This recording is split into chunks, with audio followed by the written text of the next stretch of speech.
Well, good evening, everybody. Welcome to Edinburgh Folk Club. As I always say, welcome back. If you've been here before, very big welcome if you've never been here before. And we've got a great night for you. Our opening, we cast our net far and wide for our opening spots. And, cast it as far as Perthshire this time. And we've got a duo from far distant Perthshire to entertain you for 3 songs or so in the first half. So please welcome Ian Simpkins and Dave McLagan.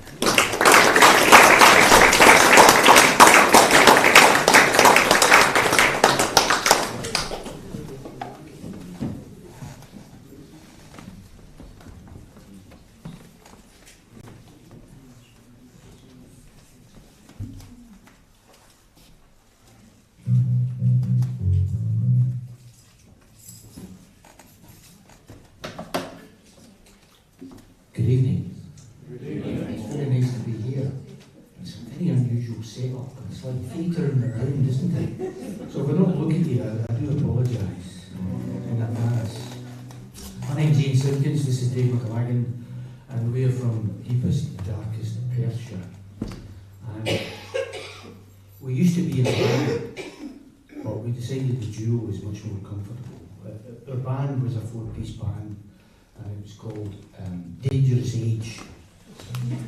But we split up due to arthritic differences.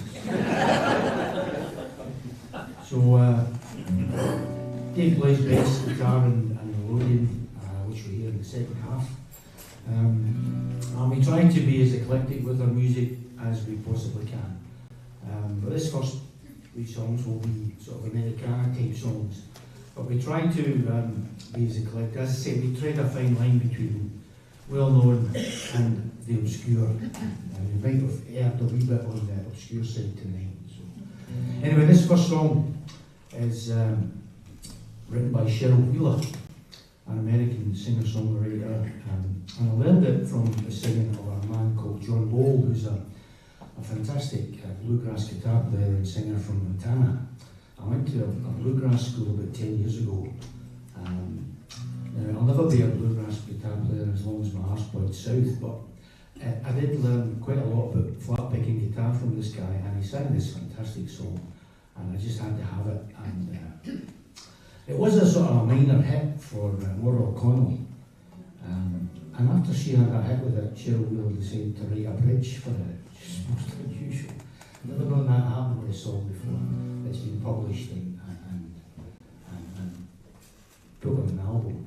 Anyway, this is called Summerfly, and it's about a misspent youth turning into a rather tragic life. So here we go.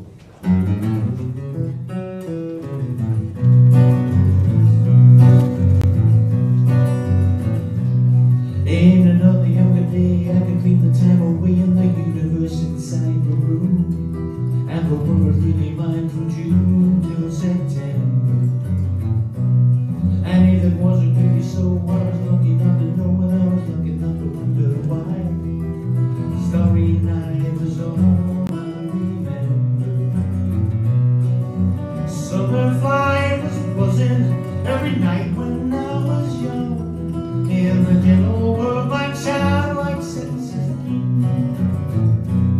And the world was just my cousin, and the wind was just the tone, in the voice my lonely moments listen.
He was a great singer-songwriter from Texas.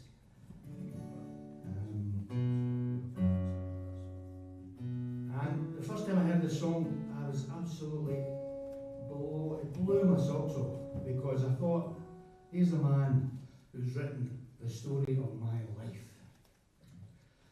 This song's called The Cape, and it's called The Cape because he thought that everybody was a superhero and could wear their own cape in their own life and be their own person.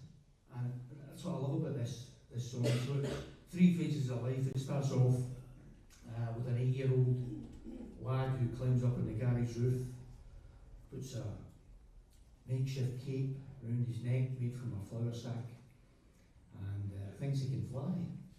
And the reason I thought it was my life story, because I did something very similar when I was 8. I was brought up in a tenement in Glasgow, and I had a veranda, and I had a rail round it, and I must have been watching Tarzan or something. So I got my mother's washing line, and I tied it on there. I really did this. This is true. This is how stupid. I mean, this is how ambitious I was. And I fell to earth and spent several weeks attending outpatients, recovering.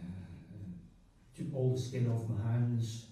Anyway, but in later life, these challenges, they come to fruition because you need that sort of gumption when you're an adult, and the second verse explains that. And the last verse is when you're old and grey, but you're still climbing up on that roof. And that's what the song's about. The song's called The Cape.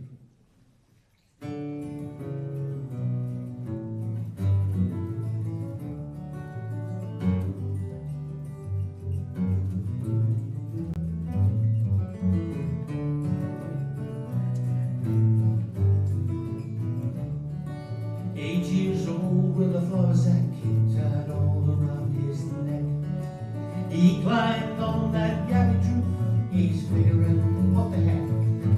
Well, they screwed his scrubby jump tight, and the whole thing come unwound. He got a running start, bless his heart, he headed for the ground. Yes, he's one of those who knows that life is just a leap of faith. Spread your arms, hold your breath, always trust your king.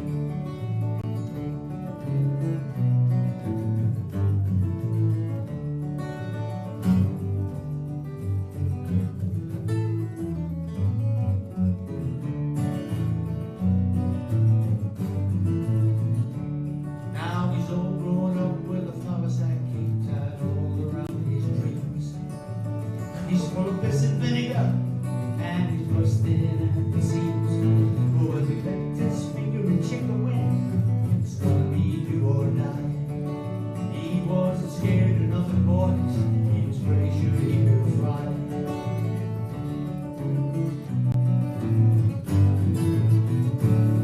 Yes, he's one of those who knows that life is just a leap of faith. Spread your arms, hold your breath. Trust your king.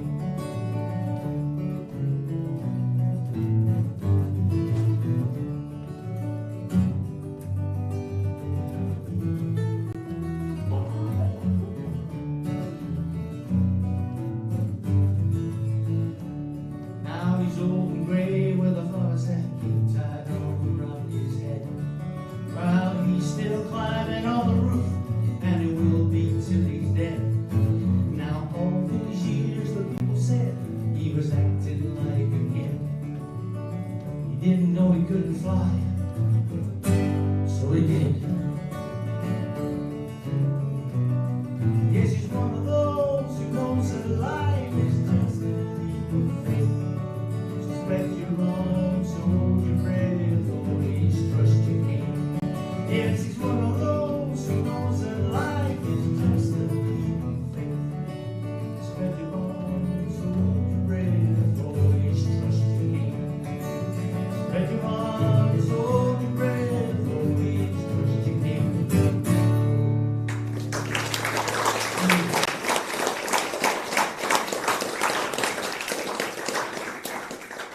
So we'll finish finish up this half with one of my own songs. Now, this is the only time we sing anything remotely modern, anything even approaching modern. And I wrote the song for my wife just a couple of years back, when I realised I'd never done that and I needed some brownie points. So that was quite successful. When we'd been married for 45 years, and but when we got together, it was a love of dancing. But it wasn't your strictly come dancing. It was more your sort of, way back in those days, it was more your sort of headbanging dance. Status Quo was a particular favourite, I remember. I remember the day when we could dance to a whole side. Oh, you're any young people there? Oh, sorry. A whole side of a vinyl LP. You don't know what I'm talking about, do you? Now we can't even manage one track. So I wrote the song, I peppered it with dancing references, excuse me.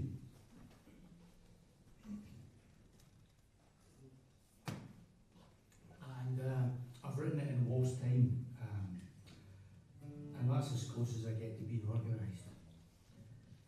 So this is called My Dancing Girl. Hope you enjoy it.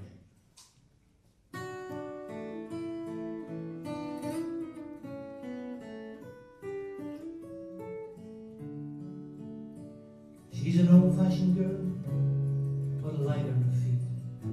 She's been dancing with me, though sometimes offbeat, but she's got me where she wants me, and it tastes bittersweet. She's my dancing girl, my dancing girl. It's been a long time now, but worth every try. And if it's waltzing for dreamers, so shoot some style, cause we dance with a frown, and we dance with a smile. She's my dancing girl. The storm blows across us once in a while, disrupts our footwork, it goes a wild. We're the sharks, we're the jet spot, we're bound and style. And when we take our part, once again I'm begun by the dancing girl.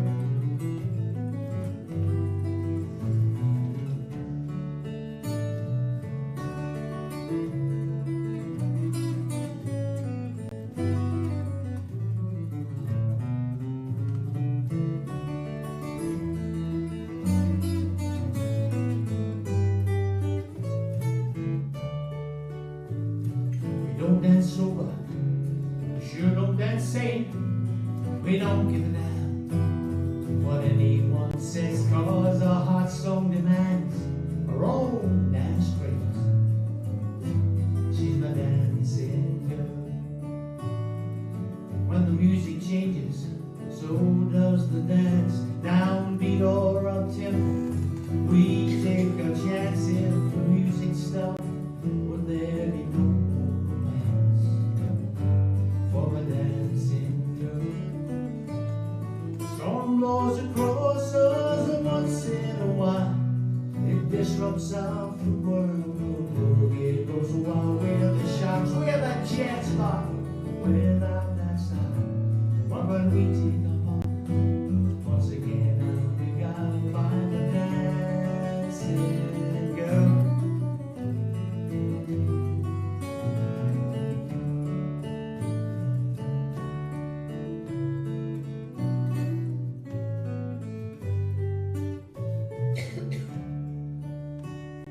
An old-fashioned girl, but I'm light on my feet, and her own body does is lead us cool.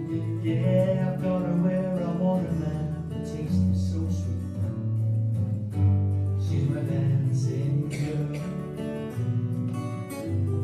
my dancing girl, my dancing girl.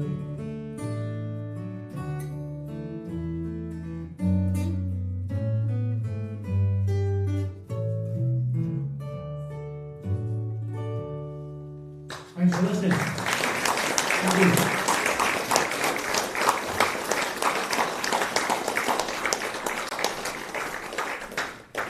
Thanks, see you soon, just there, McLaren.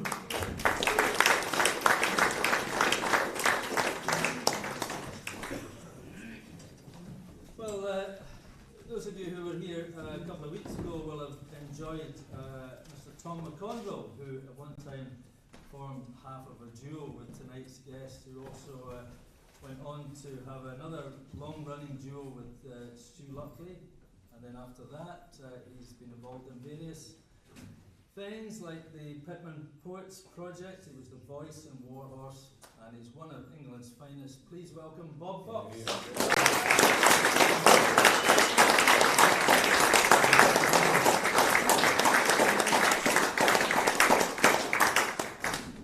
Thank you.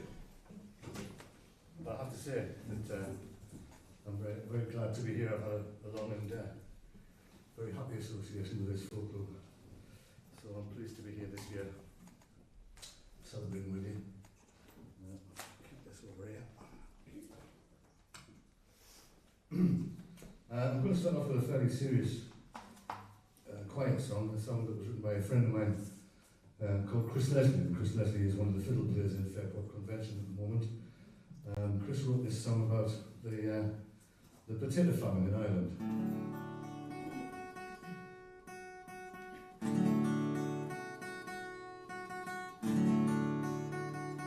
And how people are forced to leave their loved ones and travel all over the world. Quite topical, really, because you know there are people travelling all over the world for all kinds of reasons. They come here, they go all over the place, whether it be for political reasons or reasons of love or whatever. They come and claim asylum in this country. Of course, asylum means madhouse, doesn't it? I don't want to come to this madhouse, I don't know. But this is about a couple of young people who've just got together when this crop failure happens. And the young girl's parents, they decide that they're going to go to America and they're going to take her with them. And the young boy, he decides he's going to go to England, and so they have this very sad enforced separation. But all the time he's in England, he never forgets her.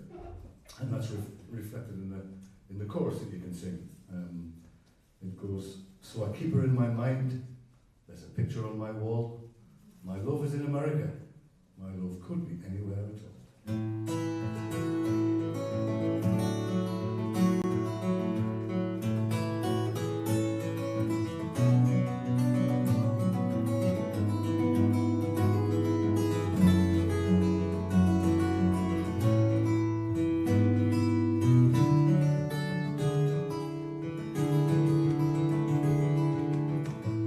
Brought to this place with my working hands, the sea crossing turned my inside.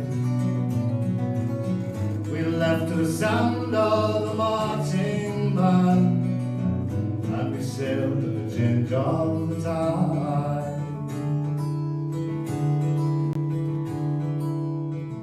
When I met Mary, her father said he was sailing across the deep blue for brighter new days in a promised land, and she would be going there too.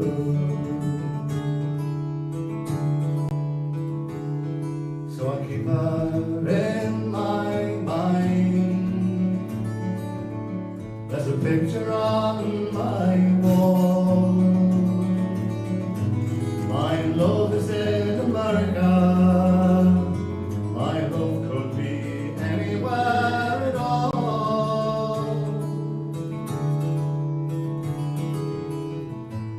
Oh, how we cried on that darkest night, with everyone leaving the land, while the old generation all sitting tight, but all of us young folks had plans.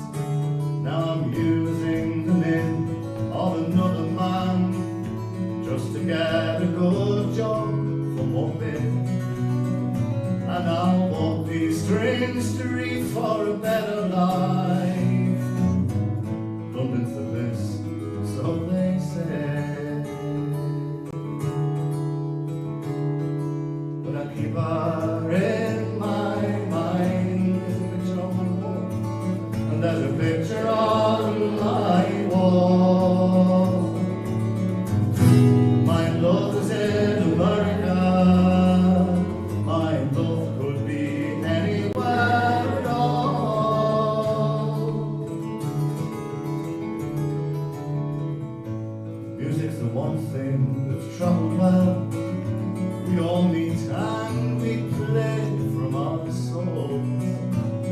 in the kitchen, or the workyard, or the seven bells. It just gives us a glimpse of our home. Well, maybe I'll make it to New York State.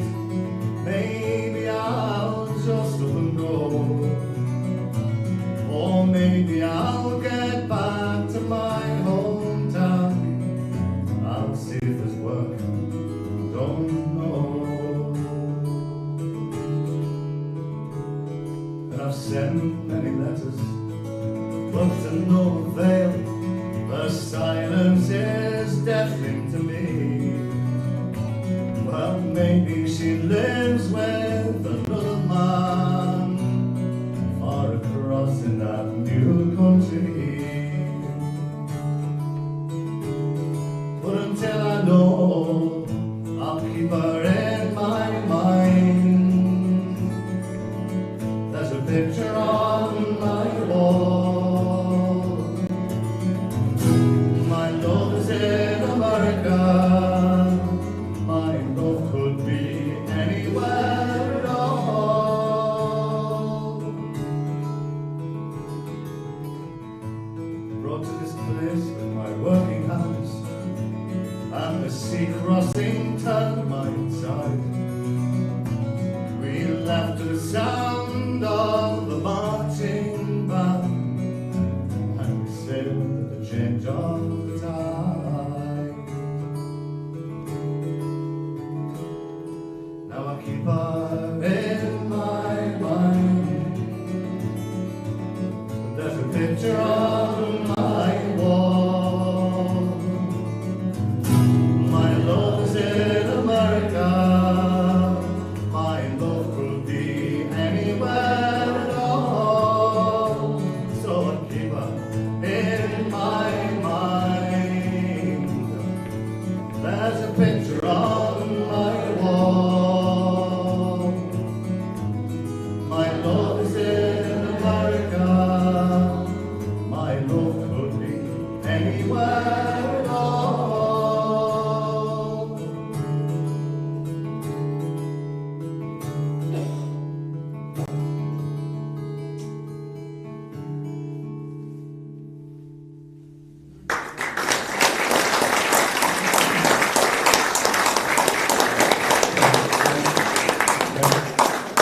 A little more guitar, please. Just the tiniest bit more. Great, great, great. I come from a little place down in the northeast of England, a little town called Seaham. Seaham was a coal mining town, a big coal mining town in the day.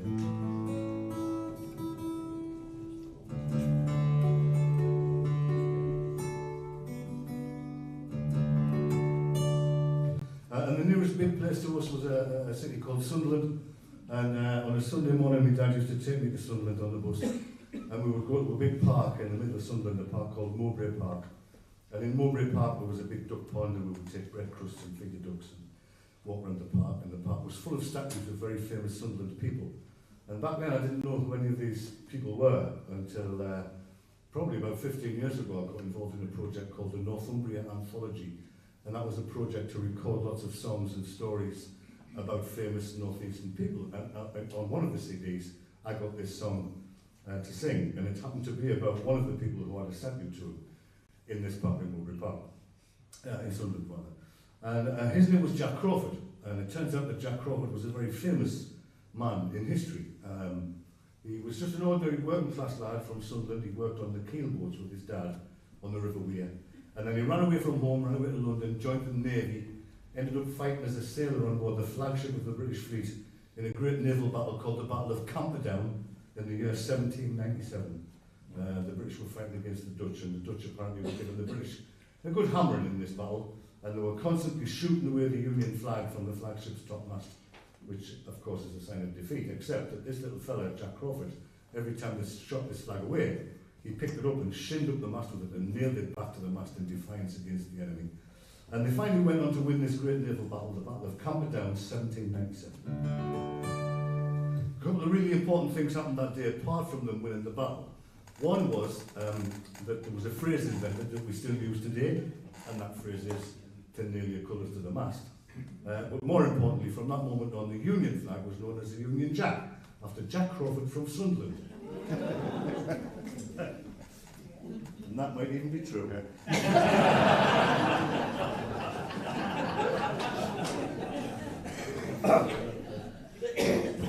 It's on the list of things that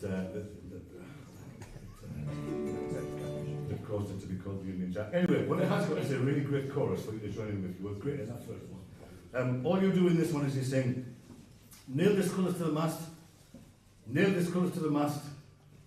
The third line's always different. You don't sing those words, I'm just telling you. And the last line is, nail this colours to the mast, okay? So if you want to join in with that little bit, you have to listen to the last line of the verse that I've just sung.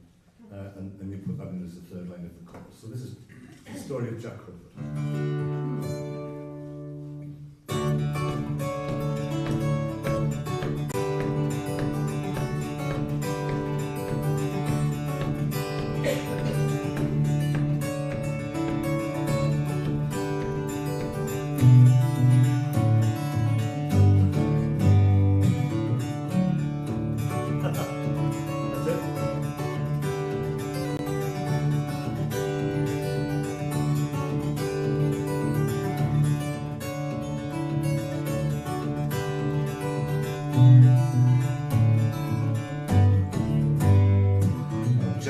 Was a Sunderland man, he worked on board a keel.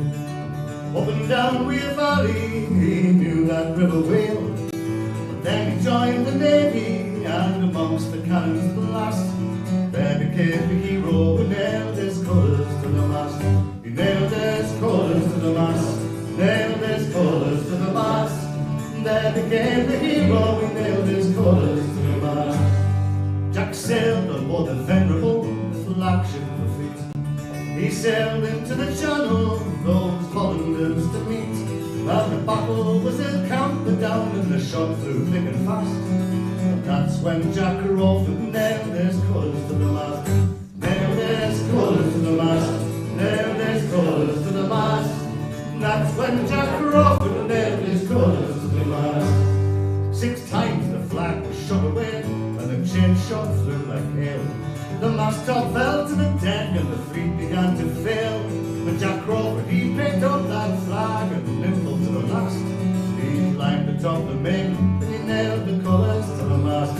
Nailed the colours to the mast. Nailed the colours to the mast.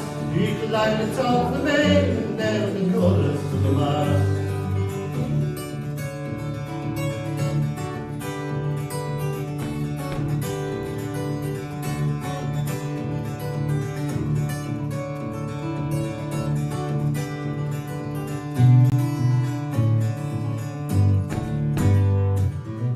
Cheer was heard that day, and the English tars fought back. The Dutch were torn asunder, and the cry went up for Jack. Admiral Duncan, he stepped up to him, saying, we've won the day at last. And Jack Crawford, you're the hero who nailed his colours to the mast. Nailed his colours to the mast. Nailed his colours to the mast. Jack Crawford, you're the hero who nailed his colours to the mast. Then Jack was called to London. He was sent for by the king. He said, Jack, you're a hero. And the crowds began to sing. Here's a pension, £30 a year for your fought them to the last. Raise a cheer for brave Jack Crawford. He nailed his colours to the mast. He nailed his colours to the mast. Nailed his colours to the mast. Raise a cheer for brave Jack Crawford. He nailed his colours to the mast. Now if you go to Sunderland, leave the streets and leave the crowds.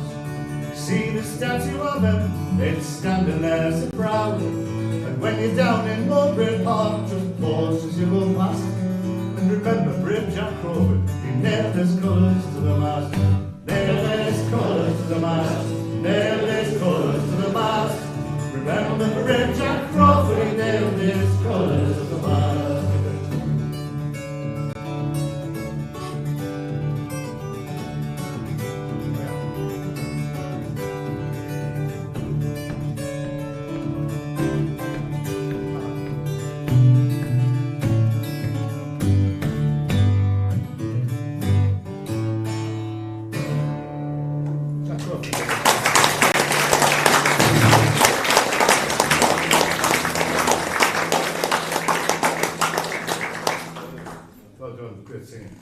Some of you will know that I spent quite a long time, from about 2011 right through till about 2019, working with the National Theatre. I was in a play called Warhorse, and we came to Edinburgh a couple of times. It was fantastic.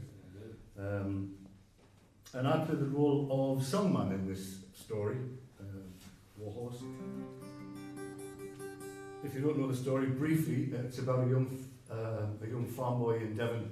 His dad buys a foal at market. The young boy and the foal form a really strong friendship and bond together, and they grow up together until the First World War happens, and then the horse goes away and has to be taken away to France to pull ambulances and gun carts and things like that. The young lad Albert, he lies about his age so he can join up and hopefully be sent to France and search for his horse.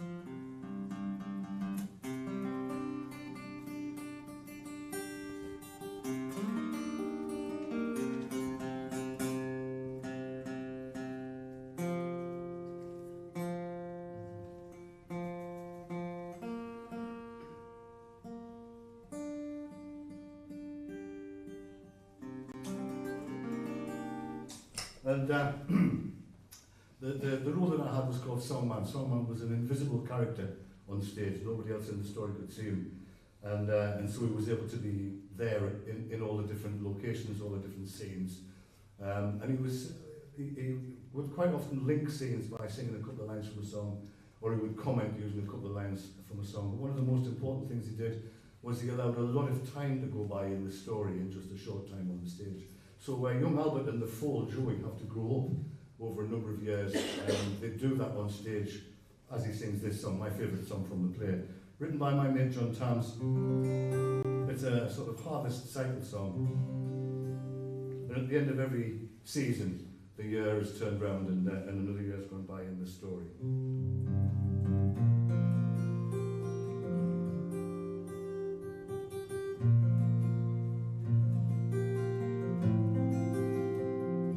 So it's got a really lovely chorus that you can join in with. The choruses, and the snow falls, and the wind calls, and the year turns round again, and like Barleycorn who rose from the grave, a new year will rise up again. Like this. And the snow falls, the wind calls, the year turns round again,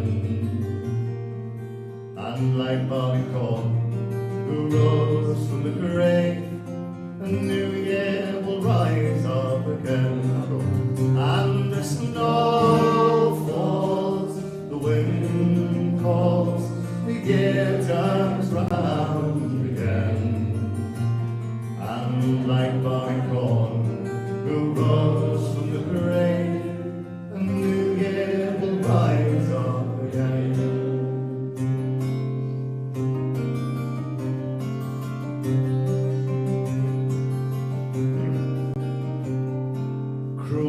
Cuts through like the reaper, and the old year lies withered and slain. But like Barleycorn who rose from the grave, a new year will rise up again. And the snow falls, and the snow falls, the wind calls, the year turns round again. And like Barleycorn who rose from the grave, a new year will rise up again.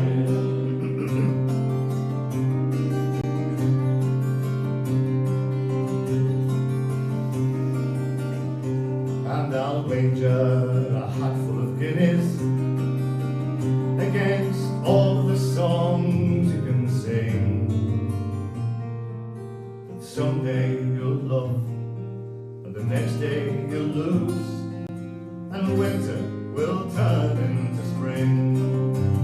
And the snow falls, the wind calls, the year turns round again.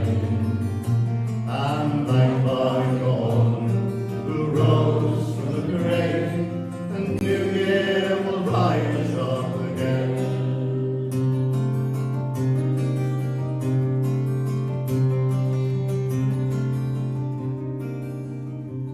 then I'll garland the bonnet of daisies to crown you the Queen of the May.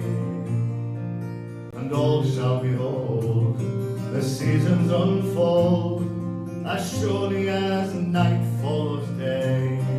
And the snow falls, the wind calls, the year turns round again. And like barleycorn who rose from the grave, a new year will rise up again.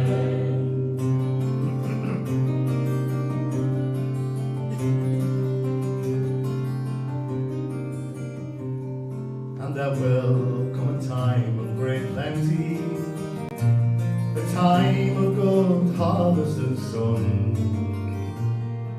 Till then, put your trust in tomorrow, my friend, for yesterday's over and done. Clouds sow, reap and moan, and the year turns round again. And like barleycorn who rose from the grave, a new year will rise up again. And the snow falls, the wind calls, the year turns round again. And like barleycorn who rose from the grave, a new year will rise up again.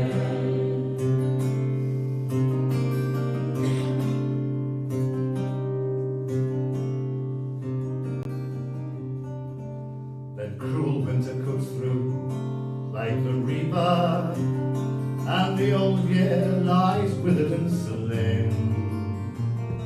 But like barleycorn who rose from the grave, a new year will rise up again.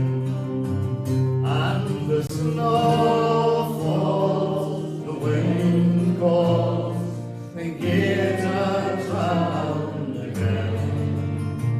And like barleycorn who rose from the grave, a new year will rise up again.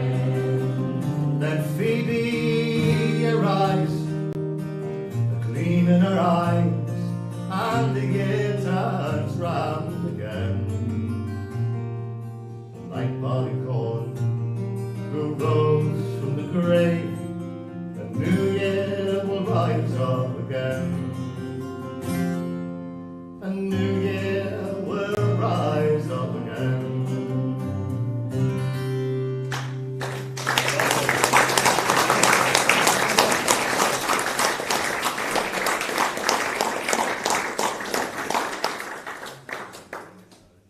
A fantastic song by John. And I'm going to follow up with another fantastic song by a friend of mine who's a great writer. I'm just about to start a tour tomorrow. I think it's about 20 or 21 dates with the Pitman Poets.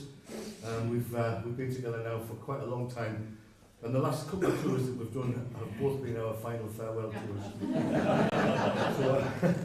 And this one that we're doing tomorrow is called The Reunion. We didn't think we could get away with a third final farewell tour. And it comes at a very special time, of course, as you know. 40 years since the last strike. And in the Pitman Poets with me is Billy Mitchell, Benny Graham and Jez Lowe. And Jez has written some fantastic songs. Jez comes from exactly the same area in County Durham as I do, so we both have exactly the same cultural backgrounds. And he wrote this song about an occurrence sort of just after the miners' strike. It concerns a miner who's been working all of his life in the pit, making really good money, and all the time he's been doing that, he's been promising his wife a fantastic holiday to the Greek islands to see the lightning storms and stuff, and get a bit of sunshine as well, of course.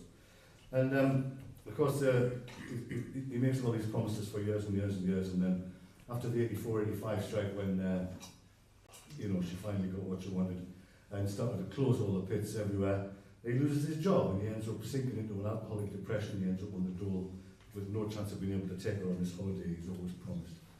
But the dream never leaves him, and that's in the chorus. Dreams let you down, they just let you down, but they never leave you. Like this.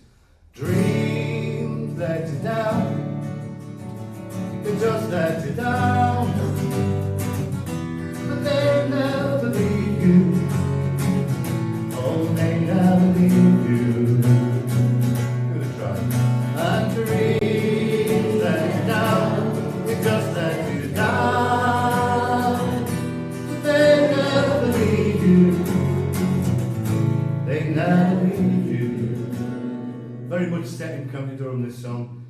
Jess talks about a thing called the Durham Big Meeting.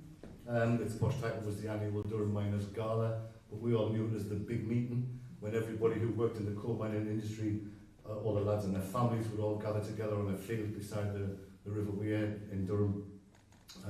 250,000 people used to work just in County Durham in the coal mining industry in those days, and they would have this great big celebration of life and drink, loads of drink. It would be fantastic. He also talks about Roker and Whitley Bay. Now, Roker and Whitley Bay are two old-fashioned seaside resorts on the northeast coast, more likely destinations for the County Durham coal miner and his wife than the Greek islands, I have to say. And if you listen very carefully, there's a very clever and quick mention in the song of the great singer Demis Roussos. You probably remember Demis Roussos, about 6 foot Greek, long black hair. He used to wear like a silky kaftan sort of a dress, had a great big long black beard, a very, very high singing voice, and he used to wear those big enormous glasses. Or was that anonymous? I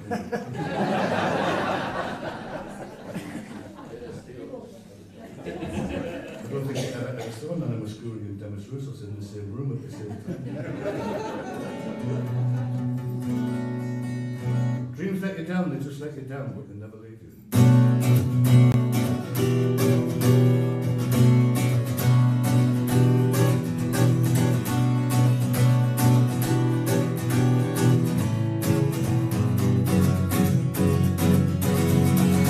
Well, I promised to show you Greek lightning.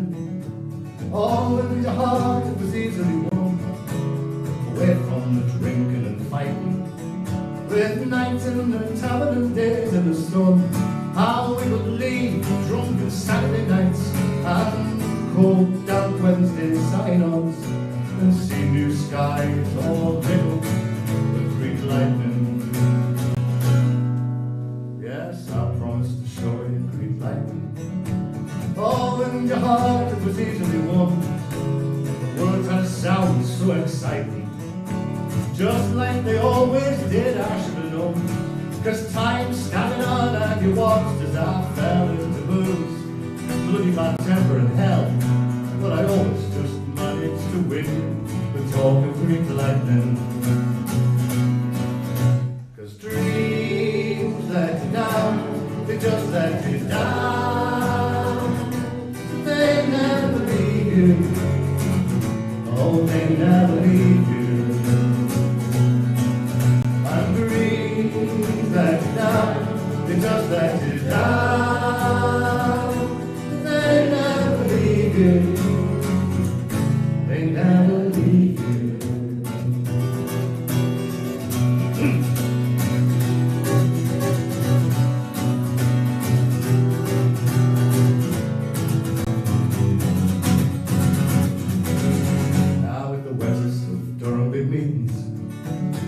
Oh, how your heart it was easily won when I shouted for songs by the Beatles. Not that fat man from Athens that kept putting on, but the beer got me singing to his serenade, and you laughed all embarrassed in your lemonade. Well, I told you that one day I'd light up your sky with Greek lightning. Well, many big meetings and chances have happened.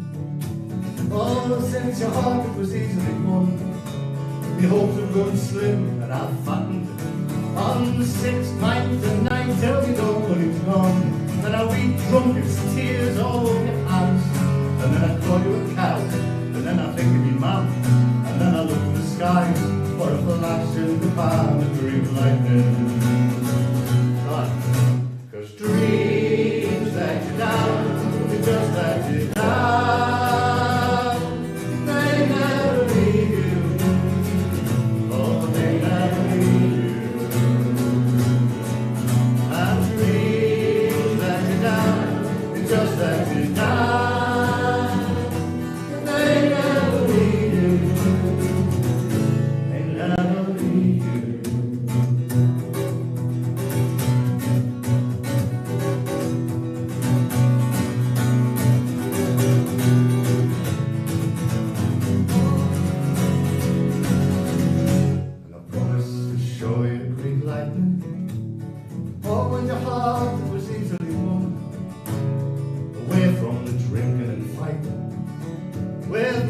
In the tavern and days in the sun, how we could leave drunken Saturday nights and coke down Wednesday sign-ons and see new skies all lit up with Greek lightning. Aye, but we always meant to for a week or a day in the hot sands of Rogan, what would be made, and we looked at the dread northern skies for a flash of Greek lightning.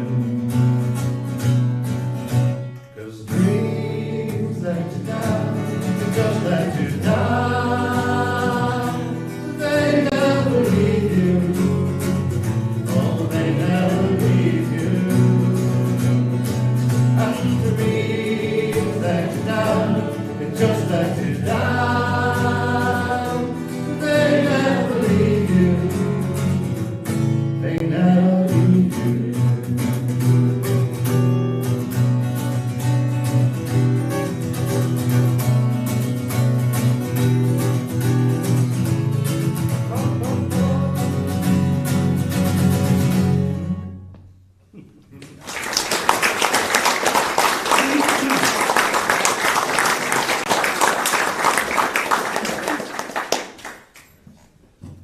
We called ourselves the Pitman Poets after a man called Tommy Armstrong, and Tommy Armstrong was a Pitman poet. He was from a little place called Stanley in County Durham, and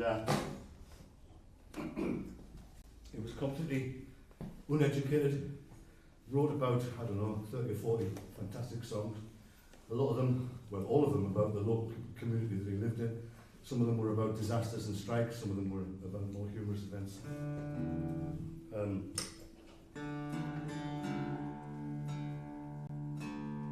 This is one of my favourite songs of Tommy Armstrong's. It's about a strike that took place in 1885.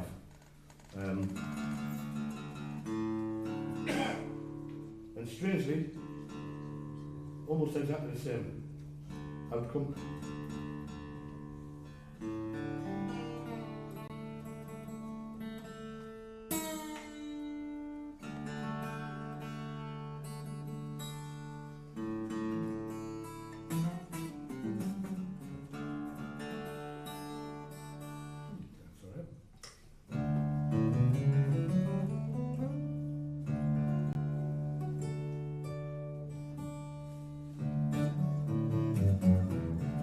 The story of this strike is the miners were working under a thing called the sliding scale, and that meant if the price of coal went down, then they had to produce more and take less wages for it, so that the private coal owners, the fat cats at the top, and all the management, they could all still continue to get their margins, as they call them today, their profits. And nothing's really changed. It's still exactly the same now, they just call it different things these days. So this is what happened. The private coal owner and the management wanted the miners in this little place up near Consett called South Medhemsley. They wanted them to produce more coal and at the same time reduce their wages. And so they went on strike. Unfortunately, back in those days, the private coal owners not only owned the mine that they worked in, but they also owned the houses that they lived in. And so they had this simple method of sorting the problem out. They would hire a force of bailiffs, locally known as candymen, to go around the miners' houses and evict the miners and their families out onto the street, and they would lock the gates of the pit so they couldn't go to work even if they wanted to.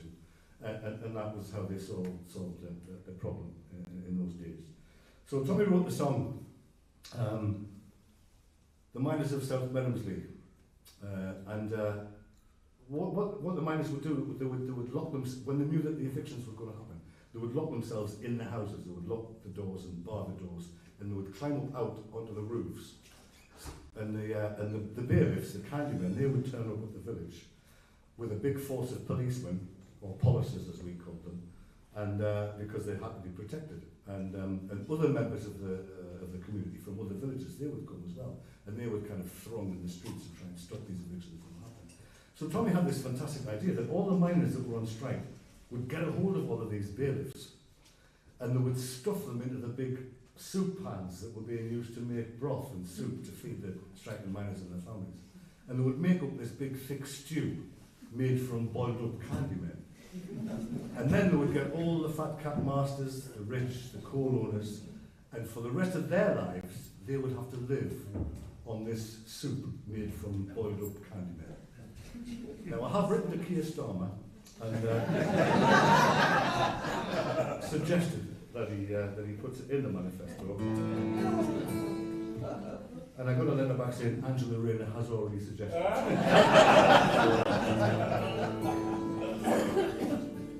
I've got a great chorus. The chorus goes, the miners of South Meadowsley, they're going to make some stew. They're going to boil fat Postic and his dirty candy crew. The masters shall have no but soup as long as they're alive, in memory of their dirty tricks in 1885. Now, there's a couple of characters in this story that Tommy Armstrong wanted to name, but he knew he couldn't do that because if he had given them their proper names, he would have been immediately locked up. So he calls two of these characters. He calls the colliery manager that really caused the strike, he calls him Physic, or Physic, P-H-Y-S-I-C-K-E. Now, I don't know if it means the same up here as it does where I come from, but when I was a little lad growing up in Seam Harbour, if I had a cut knee or a headache or anything wrong with me at all, my mother would always give me 2 big spoonfuls of the Physic. Never usually cured the problem, but it took my mind off it for because I had something far worse to think about. And he called the leader of the Candymen Postic. Again, it probably doesn't mean the same up here. All around the country, these things have got different names. But the Postic in the northeast of England was the sort of agitator, if you like. In the old days, the washing was done in a thing called a post tub, and the tub was just like a galvanised metal dustbin. And into the post tub went all the dirty clothes and loads of hot water, and then 2 little plastic measures of aerial automatic. And then the woman would get the postic out, and the postic was just a big stick with a handle on the top, and she would agitate the washing with this stick. It was called to pos. That was the verb. I think it was an ancient French verb. To pos, you know, vous posez, nous posons. Anyway. And in the cost of living crisis that they used to have back then, sometimes 2 women used to have to share the post tub. So there would be 2 postics going in this post tub, up and down like this. And it was quite dangerous if they didn't choreograph it properly. And so they had to sort of, you know, move around and avoid each other. And it looked like this kind of very, very complicated dance. And in fact, it did lead to a ballroom dance being developed from this action that we still do today. You've probably heard of it. It's called the Posse Double. I'm just testing this out for the Pitman Poets. I think I'll just scrap that idea. So, anyway, so he was called Postic. He called this man Postic because he thought of him as a rather thick agitator. The miners of South Meadowsley, they're going to make some stew. They're going to boil fat Postic and his dirty candy crew. The masters shall have no but soup as long as they're alive, in memory of their dirty tricks in 1885. Oh, the miners of South Meadowsley, they're going to make some stew. They're going to boil fat Postic and his dirty candy crew. The masters shall have no but soup as long as they're alive, in memory of their dirty tricks in 1885. Now if you're inclined to hear a song, I'll sing a verse or two. And when I'm done, you're gonna say that every word is true. The miners of South Meadowsley, they never will forget Isaac and his tyranny and how they have been tread. For in the midst of danger, these hardy sons would toil far beneath their natives up to earn their up that island, to earn their honest living. Ah, no, I'm going to start that again.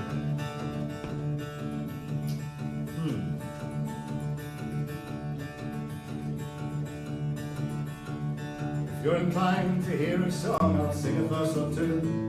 And when I'm done, you're gonna say that every word is true. The miners of South Meadowsley, they never will forget Isaac and his tyranny and how they have been tread. For in the midst of danger, these hardy sons would toil for to earn their daily bread, so far beneath the soil, to work, to make an honest living, each miner would contrive. But you shall hear how they were sold in 1995. For the miners of South Meadowsley, they're gonna make some stew. They're gonna boil fat postic and his dirty candy crew. The master shall have to output soup as long as they're alive, in memory of their dirty tricks in 1995. Now below the county average then, the men were 10%. But physically unfeeling curve, he wasn't rest content, and a 10% reduction on the men he did demand. And such a strong request as this the miners couldn't stand. So the notices were all served out, and when they had expired, all the gear was grouted back and the final shot was fired. To hurt the honest working man, this low-lived man did strive. He'd often rue for what he did in 1995. For the miners of South Meadowsley, they're gonna make some stew. They're gonna boil fat postic and his dirty candy crew. The master shall have output soup as long as they're alive, in memory of their dirty tricks in 1995. Well, Isaac was determined still more tyranny to show. For to get some candy men, he wandered to and fro. He made his way to concert, and he found Postic the bum. He knew he liked such dirty jobs, and he was sure to come. So Isaac told them what to do, and where to go and when. And at the time appointed, Postic landed with his men. Were parsons and the candy men, the place was all alive. All for the strike that Physic caused in 1995. And the miners of South Meadowsley, they're gonna make some stew. They're gonna boil fat postic and his dirty candy crew. The master shall have an output soup as long as they're alive, in memory of their dirty tricks in 1995. Well, Commander Postic gave the word and they started with their work. They were done by 5 o'clock, but the dancing stopped till dark. And when they had done all they could and were finished for the day, the polishers guarded Postic and his dirty dogs away. If Isaac was a tyrant, and the owners, they were the same. And for the turnout of the strike, why, they were the ones to blame. Neither them nor Postic need expect they'll ever thrive for what they did to Dipton men in 1995. And the miners of South Meadowsley, they're gonna make some stew. They're gonna boil fat Postic and his dirty candy crew. The master shall have an output soup as long as they're alive, in memory of the dirty tricks in 1995.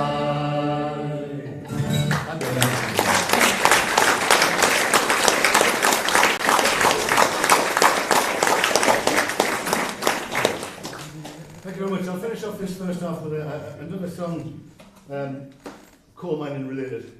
Need to apologise for it. When Benny Groom and myself, a long time ago, had the initial idea of the Pippin Poets, we did a thing called How You Waffle Coals. And I had found a photographic archive in Islington District Council, and it was they'd asked people to send photographs in, and they'd transfer them to slides, and they'd categorise them into all kinds of different things that people did at work, at play, all that sort of thing. And I found all of these pictures, and they all related to a lot of the coal mining and northeastern songs that I was singing. And I said to Benny one day, I fancy doing this thing where we show the pictures and we sing the songs related to what the pictures are showing. And there came to a point in the program where we needed a song. There was pictures of them playing all kinds of different games when they weren't at work, the miners, and we couldn't find a song. There wasn't a song about it. So when he wrote one, and he wrote this fantastic song called "Have a Game for the Crack," and "Have a Game for the Crack" just means have a game for the fun of it, because that's what they were doing in those days. So it's got a chorus that goes, "Have a game for the crack, lads. Have a game for the crack. With a bat or a ball or a boot or a shoe. If we're having the gear, we'll just have to make do. How are you joining the fun, lads? Don't just lie on your back, but take off your coat, roll up your sleeves, and have a game for the crack." Sounds like this. Have a game for the crack, lads. Have a game for the crack. With a bat or a ball or a boot or a shoe. If we're having the gear, we'll just have to make do. How are we joining the fun, lads? Don't just lie on your back, but take off your coat, roll up your sleeves, and have a game for the crack. Have a try. Have a game for the crack, lads. Have a game for the crack. Bat or a ball. Bat or a ball or a boot or a shoe. Having the gear, we'll just to make do. How are we joining the lads? Don't just lie on your but take off your, roll up your sleeves. Okay. If you just want to do that last little bit, that would be great. Take off your coat, roll up your sleeves, and have a game for the crack. Take off your coat, roll up your sleeves, and have a game for the crack. One more. Take off your coat, roll up your sleeves, and have a game for the crack. Fantastic. There's going to be a little break after this. Obviously, I know everybody does this, but there's loads of CDs on the table, all for sale. They're all mine. It would be great if by the end of the night they were all yours. there's loads of stuff there. I mentioned before the Dreams Never Leave You song that Jez wrote. Well, I used that as the title track for an album I did with the Fairport lads. All the Fairport lads play on it. It's my folk rock album. In fact, it's just like a Fairport Convention album, but with a really good singer.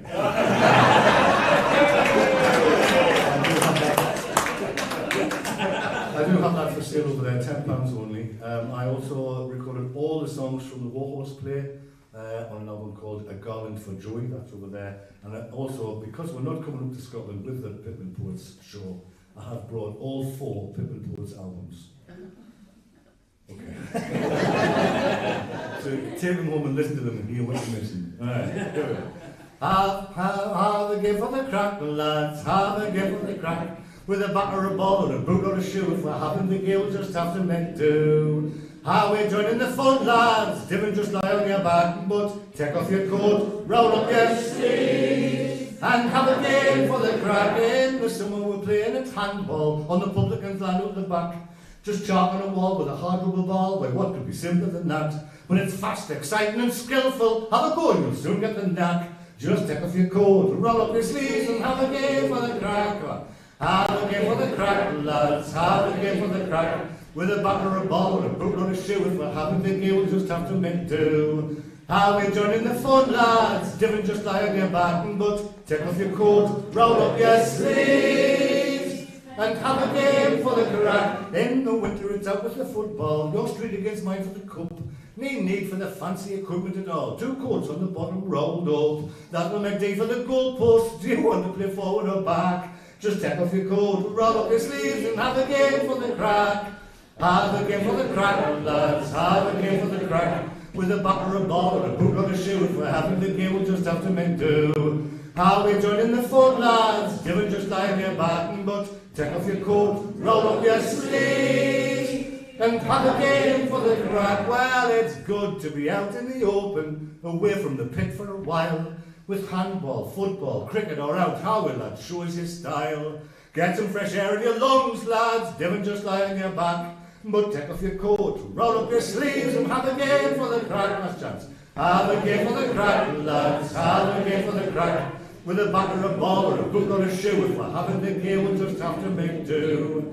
How we joining the fun, lads, don't just lie on your back, but take off your coat, roll up your sleeves, and have a game for the crowd. Thank you.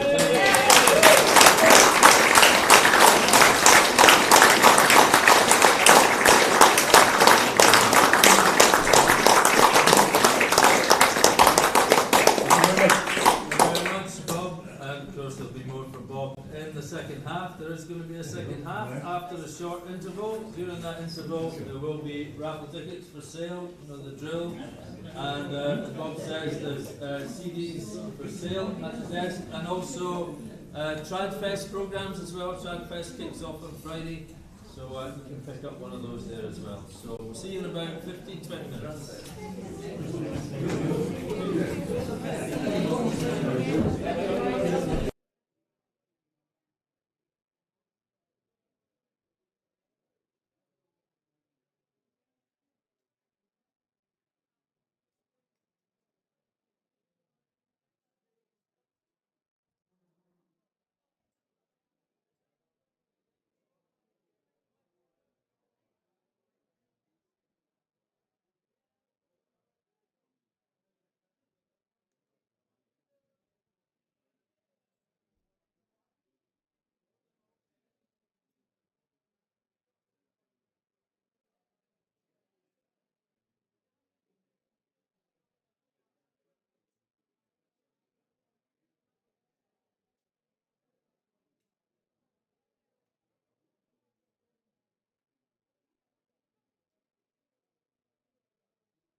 Well, contributing to an evening, what's turning out to be an evening of fine guitar picking and great songs was our opening spot. So let's hear from them again. That's Ian Simpkins and David McMagan.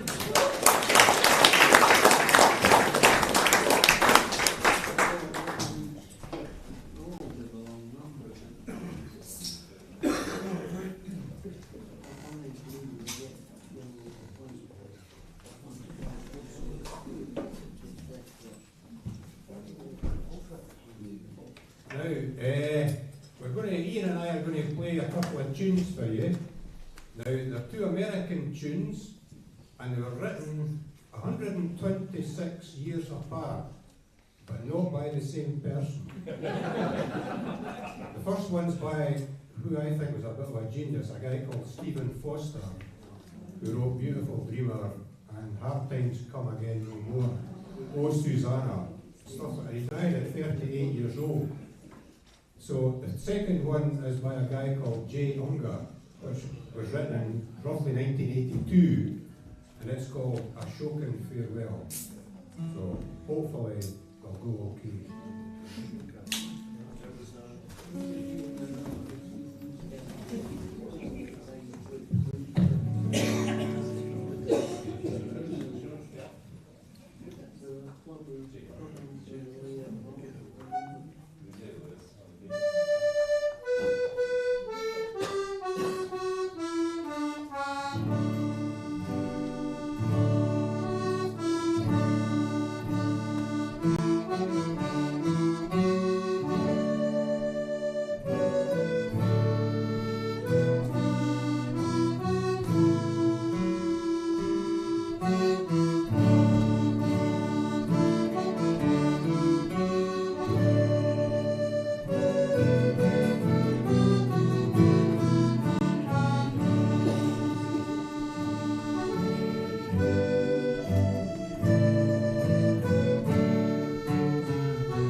Okay, the last song before Bob resumes his master class in how to perform at a folk club. Fantastic. This is a Scottish contemporary folk song written by a chap called Frank Ray from Lanarkshire. And it's written about the Spanish Civil War. And there are loads of songs about the Spanish Civil War, but a lot of them are very martial in content, you know, no pass around and all that sort of stuff. This is the first time I heard this song, I found it profoundly moving, because it focuses on the aftermath of broken family relationships for those brave souls that went off to fight in the Spanish Civil War. And brave they were because, and I know a lot of people talk about the carnage of the First World War, but they were 3 times more likely to be killed or wounded in Spain during the Spanish Civil War, probably because people were not all professional soldiers, they were very badly led and equipped, but nonetheless very courageous people. And a lot of them were just ordinary working men. And this song focuses on two people in particular, Tam and Rab. Rab is the main protagonist. He goes off to war. Tam is his wee brother who tells the tale. He's the narrator. And he talks about his pride, his brother, but also about losing him. And there's a great chorus, and it goes, "Give me a hug, give me a smile, ask a man and he'll lift you over the turnstile. Now wave your red banner and hear the crowd roar. And always remember, it's football, no war."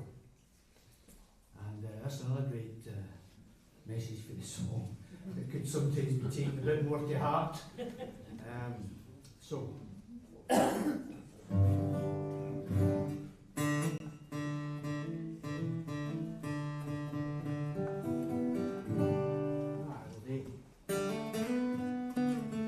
Oh, by the way, this is called Hasta Luego, which I'm reliably informed is "see you later" in colloquial Spanish. It can sometimes be a bit menacing, done in a Glasgow accent. Hasta luego. Sorry. Anyway, so this is Hasta luego.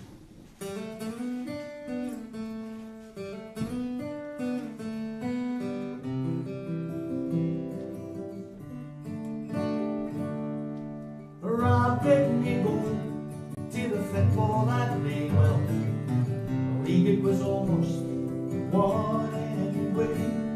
He said he had something he just had today. Then he spoke about folk he called fascists.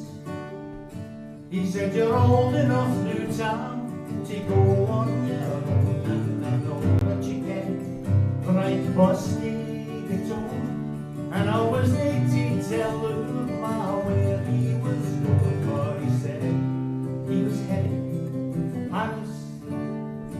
He said, give me a hug, give me a smile, as and a little bit over the turnstile.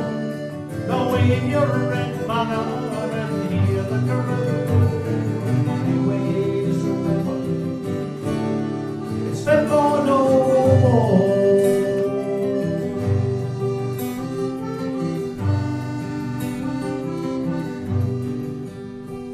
At the end of the road, Tam bumped into some mates, and was them about the International Brigade.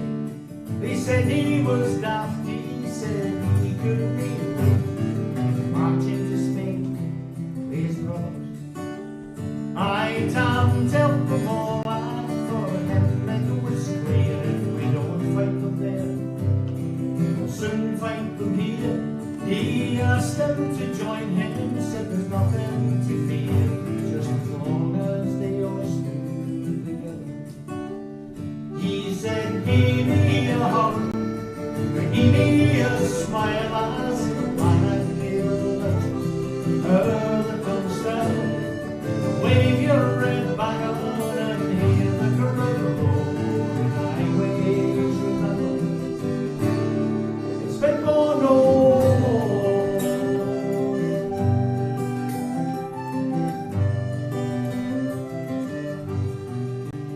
He said life's no like football, where the sides are all square, where you have ref in the middle to make sure it's fair. Sometimes the others live better than the paraders, he for one when they ignore them. So he slipped me a tenner that I've still never spent. He said, that's still a way go, whatever that meant. Then he ruffled my hair, he smiled, turned and went. That was the last time I saw him. So I gave him a hug, I gave him a smile, I asked him, and he left her the turnstile. Now wave your red banner and hear the crowd always run. Spitball no.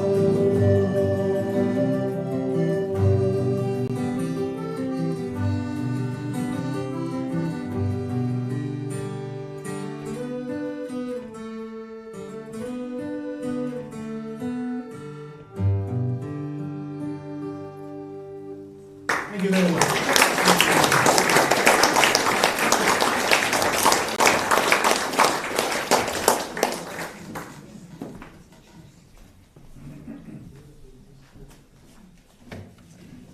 Thanks very much. Let's hear it again for Ian Simpkins.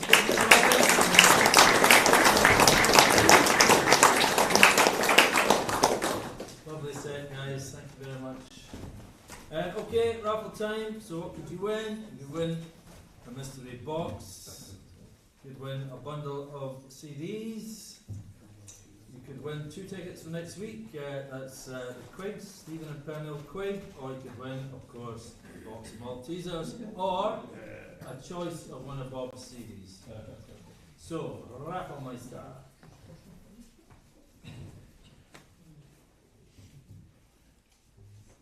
First one is a white one, 261.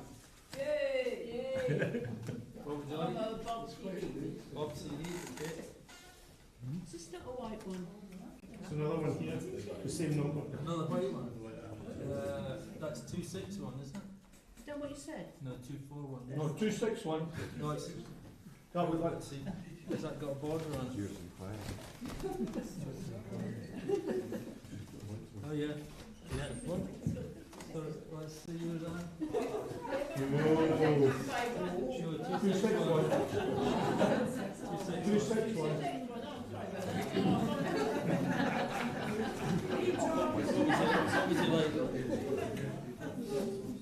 What would you like?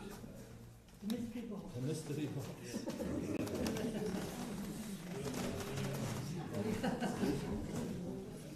Oh, tension and drama at the raffle.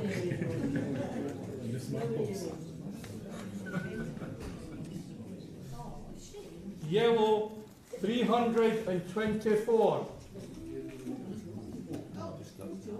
Here, yeah, what would you like?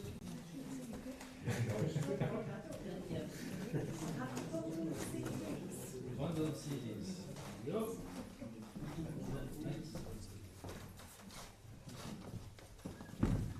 Okay, just a reminder that the choice of Bob's CDs is still on the table. White, 271.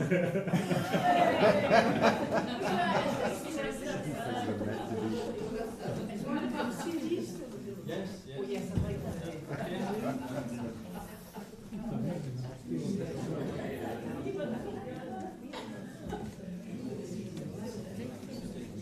2 tickets for next week. Box of Maltesers still available.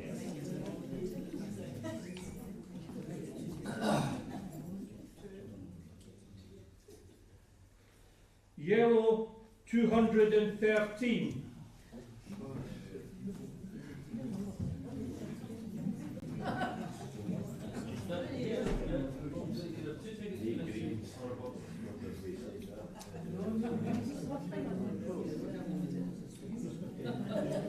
Alright, one left. 2 tickets for next week.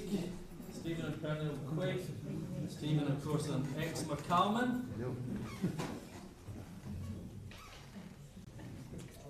White, 237.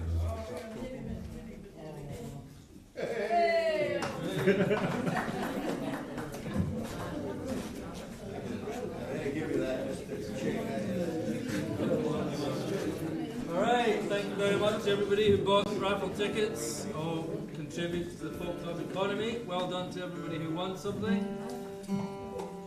Great first half. Please welcome back Bob Fox.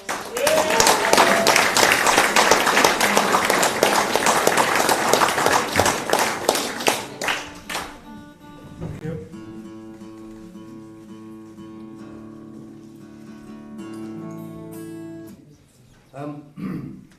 I don't know about you, but that COVID thing was a bit of a bugger, wasn't it?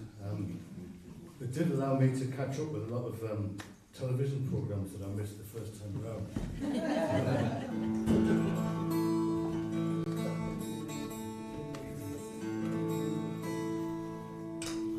So I got to see the Detectorists. Oh, you're not big fans of the Detectorists?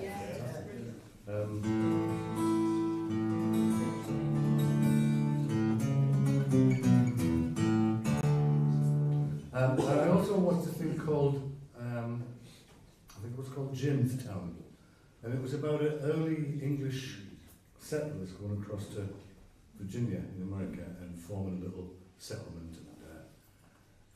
And it was amazing because it just showed everything that is wrong with society now. And it was happening back then as well. All the poor people that had to go and work in the fields, and the rich people and all the really good things, and they went out and subjugated the local natives and ripped them off in terms of trade and all that sort of thing. And there was a couple of series of it, and it was fantastic. I loved it because at the end, the Indians got in their canoes and paddled down the river with their tomahawks and things, and they went into this settlement and they slaughtered everybody. It was fantastic. So since I watched that, I've had one eye on the River Thames, you know. Hopeful, as you say. So,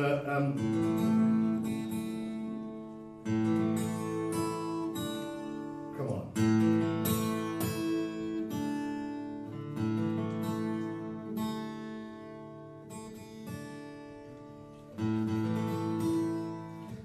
I mentioned it because this song I'm going to start with is it's a very old traditional song, English traditional song, called Virginia, and it's about transportation, which was one of the punishments that was invented when the prisons got full. They decided they were going to have to send people to other countries. There's nothing new in the world. And everybody knows that we used to transport our criminals to Australia and Van Diemen's Land, Tasmania. But before that, they used to send them to Virginia. And they would be transported on ships to Virginia, and they would then be sold off at auction to these sort of settlements to work as really slave labour in the fields. So this is a song that's being sung by somebody who's being caught for doing a bit of highway robbery. And being sentenced to this transportation. And I think if you want to join in, you can just repeat the last line. It's a refrain.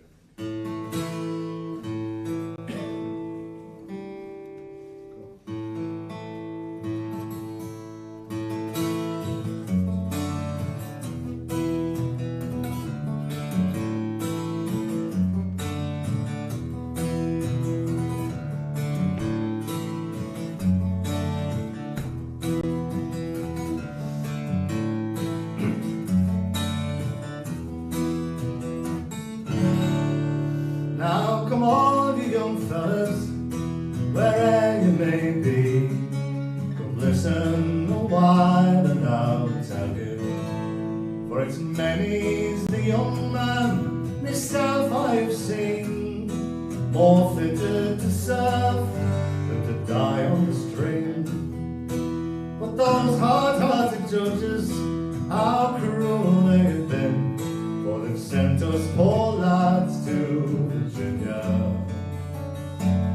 For they've sent us poor lads to Virginia.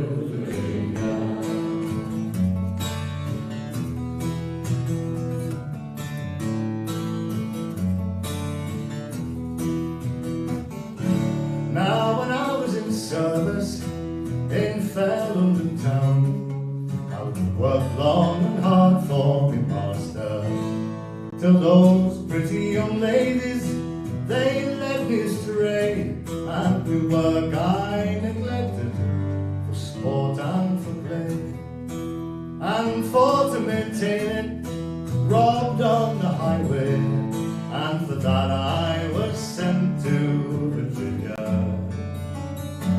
and for that I was sent to Virginia.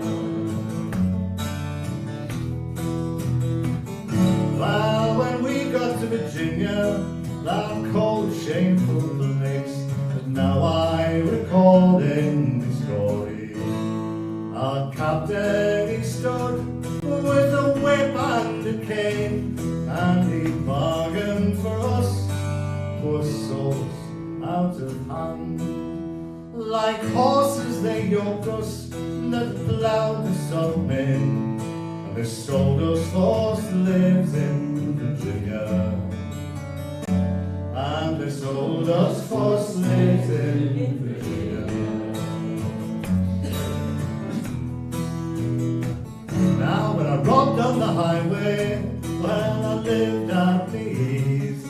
I lay down me head on soft feathers, with a glass in me hand and a lass on me knee.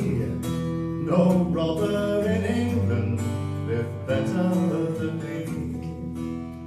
Now me bed's the cold ground, far across the salt sea. How hard is me fate in Virginia?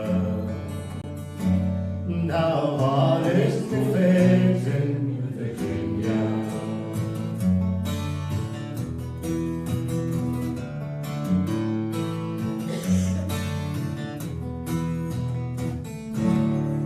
Oh England, I fear I'll not see you more. If I do, it's 10,000 to 20. For me fingers they are rotting, me back it is sore. I wander around, right down to death's door. But if I could just live to see 7 years more, I'd soon bid farewell to Virginia. Oh, I'd soon bid farewell to Virginia. So come on, you young fellas, wherever you may be, come listen a while and I'll tell you. For it's many's the young man, myself I have seen, more fitter to serve than to die on the string. But those hard-hearted judges, how cruel they have been, for they've sent us poor lads to Virginia. For they've sent us poor lads to Virginia. And they've sent us poor lads to Virginia.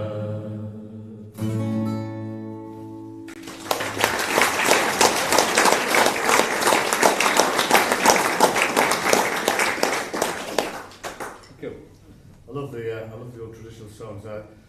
When I first started to sing in folk clubs, I sang almost exclusively traditional songs, and there were lots of people around the country that were great custodians of the old story songs. And this, I got this from one of those people. There was a great husband and wife, a duo in Barnsley called Derek and Dorothy Elliott at one time. And they moved across to Whitby after quite a long time living in Barnsley.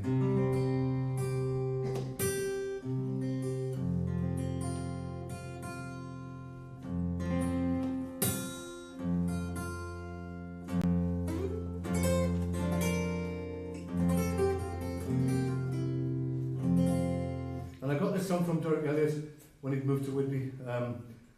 One of the great things I think about the old folk songs is that they're often the same story, but they've been transplanted into different areas wherever they come from, and so the characters are slightly different. When I first heard this, the theme of this song, it was called The Tailor's Breeches, and it was being sung by a man called Barry Skinner from Coventry. But Derek's version that he gave me is called The Whitby Tailor, but it's the same story. It's basically about a very shy tailor, and you have to leave that big gap, otherwise you describe him very badly.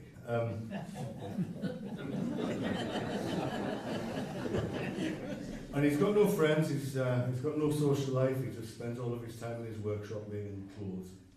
One New Year's Eve he decides he's going to go to the local village dance and sort this problem out by getting himself a girlfriend. But he thinks in order to get a girlfriend, you've got to get really drunk. And so when he's getting himself ready to go out to the dance, he starts on the drink, because he's getting himself all spruced up. People think that's a modern thing, but it's not. And so he has so much to drink while he's getting himself ready to go out that he forgets to put his underpants on. And this becomes, we've all done it, let's be honest.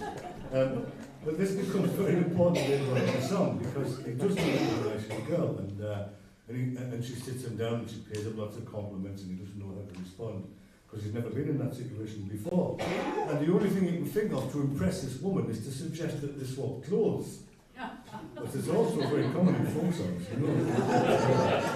So he says, look, you put my trousers on, I'll put your skirt and petticoats on, and when I've got your skirt and petticoats on, I'll go off dancing round the dance hall like a woman. So that's what they do, they swap the clothes, she gets his trousers on, he gets her skirt and petticoats on, he goes off dancing round the dance hall like a woman, and as soon as he's off dancing round the dance hall like a woman, she legs it off out of the dance hall in his trousers, because of course, in his trousers is all of his money, and that was really all she was interested in. I know, it's hard to believe. Hard to believe, but true. And he realises at this point what's happening, and he starts to chase after her across this crowded dance hall, and as he's doing so, the skirt and petticoats fall off onto the floor, revealing to everybody in the dance hall that he's forgotten to put his underpants on. You know what I mean? Anyway, he's got a trilby hat on. And it's not a euphemism, it's just a little hat.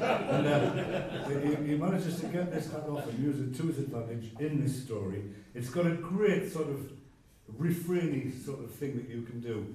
You have to make this up yourself. You have to listen to the last line of every verse, and then you kind of turn it round in reverse and make a little chorus about it. So it works like this. The end of the first verse goes, "A wine and women's company he loved exceeding well." You sing. Oh well, he loved exceeding well. Wine and women's company he loved exceeding well. Fantastic. Second verse finishes, "For never yet was tailor seen in such a sorry plight." A plight, in such a sorry plight. For never yet was tailor seen in such a sorry plight. You'll get it. You'll get it. It's about 36 verses. So,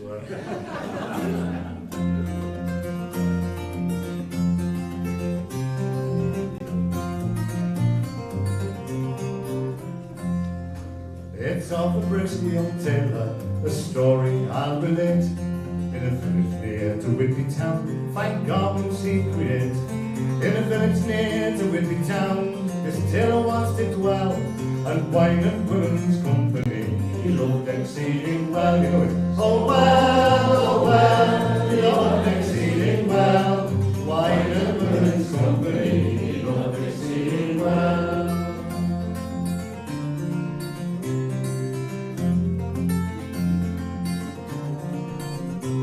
Now the village dance one New Year's Eve this tailor did attend. I'm sure that he'd have stayed at home could he have seen the end. This jolly little tailor, he'll never forget that night, for never yet was tailor seen in such a sorry plight. Plight, in such a sorry plight, for never yet was tailor seen in such a sorry plight. Now the tailor he sat drinking a glass or two of wine, and not being used to drinking, it caused his face to shine. It caused his face to shine, just like the morning sun. And he swore he'd have a bonny lass before the night was done. Was done.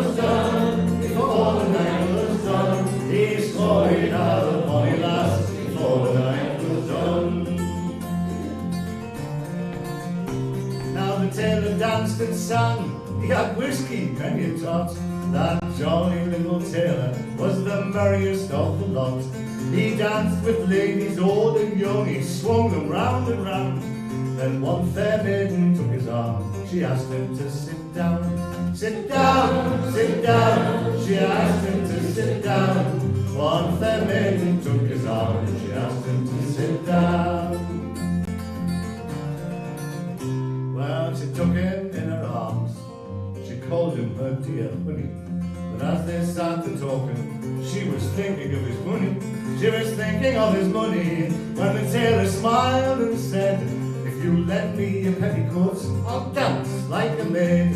A maid, I'll dance like a maid. If you lend me your petticoats, I'll dance like a maid. So the tailor slipped his breeches off, her petticoats put on, and to make the tailor's breeches, she quickly did adorn. Then the tailor danced the dance, while the fiddler played the tune, and the maiden danced his breeches right out of the room. The room, right out of the room. That maiden danced his breeches right out of the room. Oh, will you bring me back me breeches? This tailor loud did call. Oh, bring me back me breeches, with me money, watch and all. The company all stood watching, and with laughter they did roar, when the little tailor's petticoats fell down upon the floor. The floor, fell down upon the floor, and little tailor's petticoats fell down upon the floor. Oh Lord, said the tailor, wherever you may be. Oh Lord, said the tailor, have pity now on me. This jolly little tailor, he didn't know what to do, 'cause his little shirt was far too short to cover all below. Below, to cover all below. His little shirt was far too short to cover all below. Well, it was then the fiddler played a tune, for all that he was worth, and the tune that he played was called The Cock of the North. Now the ladies were delighted, but they loudly shouted no, when the tailor took his trilby off and he covered Uncle Joe. Uncle Joe, he covered Uncle Joe. That tailor took his trilby off and covered Uncle Joe. Well, at last the little tailor, he ran out into the street, where a bevy of fair damsels he chanced therefore to meet. These ladies screamed with laughter when the tailor did appear. They all gathered round and wished to him a happy new year. New year, a happy new year. They all gathered round and wished to him a happy new year. Oh, but this jolly little tailor these ladies did address. Says he, it's not very ladylike to laugh at man's undress.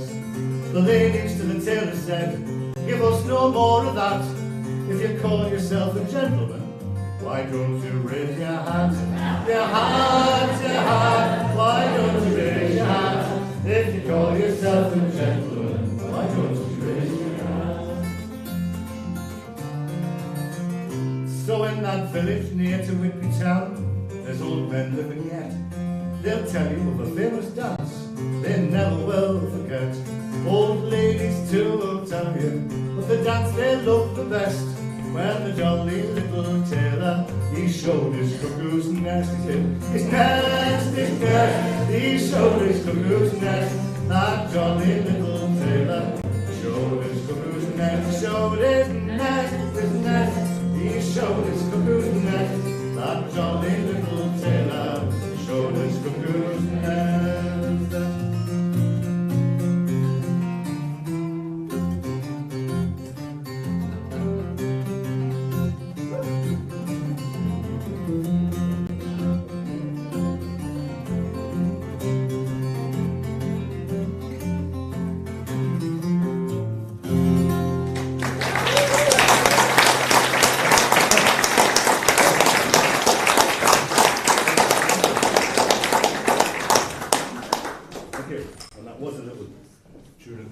called The Cock of the North. It's a proper tune, not just made up for the purposes of the song.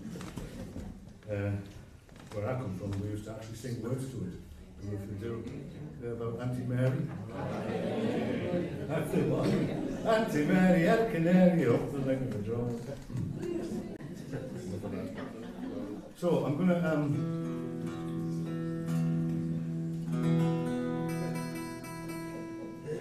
I've had a couple of requests for songs tonight, and this is one of them.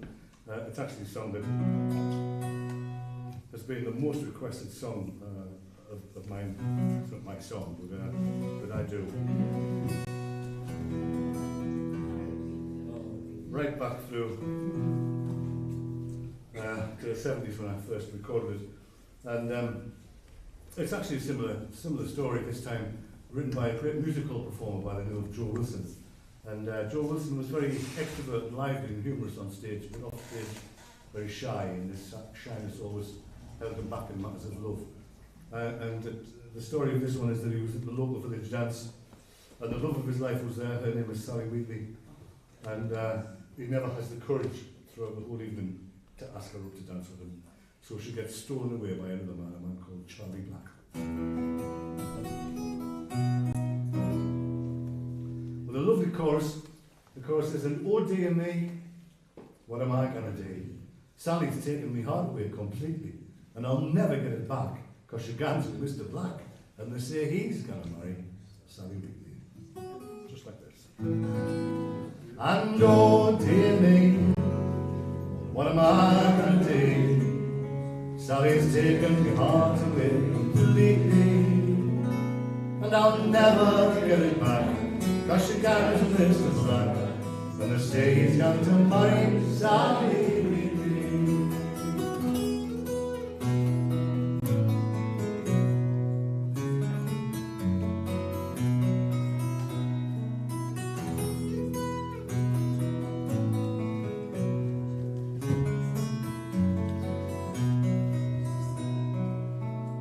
Now I'm most depressed and sad. When I once was blind and glad, I could trip about the town, both trim and neatly. I was happy night and morn, but of all such joys I'm shorn, since I fell so deep in love with Sally Wheatley. And oh dear me, what am I gonna do? Sally's taken me heart away completely, and I'll never get it back, cause she gans with Mr. Black, and they say he's going to marry Sally Wheatley.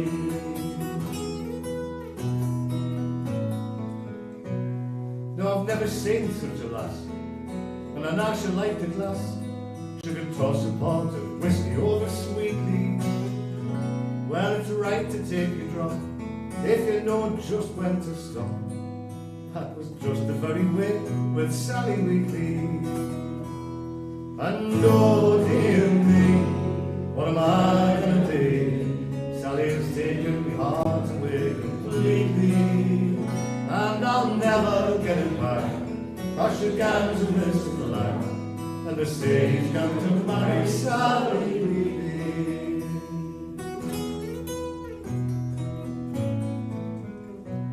And how I felt I didn't know, the first time I Sally saw, in a threesome reel she hopped about so lately. Well, I might have had a chance if I'd asked her up to dance, but I was shy to speak to Sally Wheatley. And oh dear me, what am I gonna do? Sally's taken me heart away completely, and I'll never get it back, cause she gans with Mr. Black, and they say he's going to marry Sally Wheatley.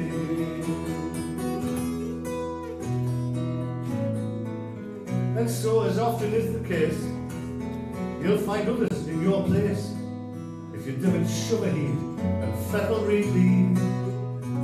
For I'd scarcely turned me back when there was Mr. Black.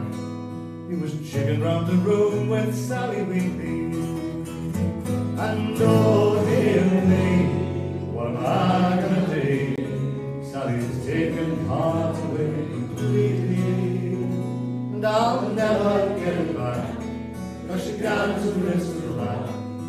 stage down to my Sally Weekly.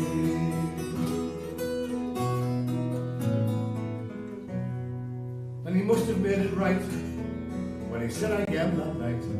After work, dressed up, he goes to say I'm neatly. There's great danger in delay, or I wouldn't be sad today.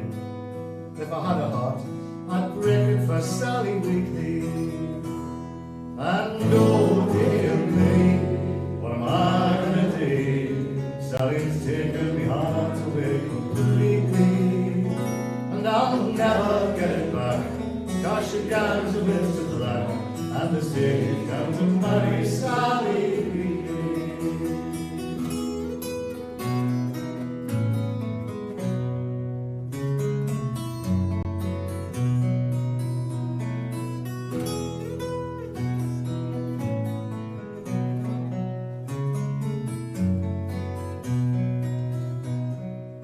So I'm most depressed and sad when I once was blind and glad I could trim about the town, both trim and neatly.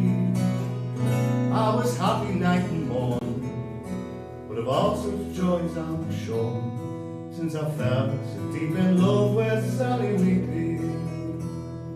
And oh dear me, what am I gonna do? Sally's taken my heart away completely, and I'll never get it back. Cause she got to Mr. Black, and the city's got to marry Sally Weekly. I the city's got to marry Sally Weekly.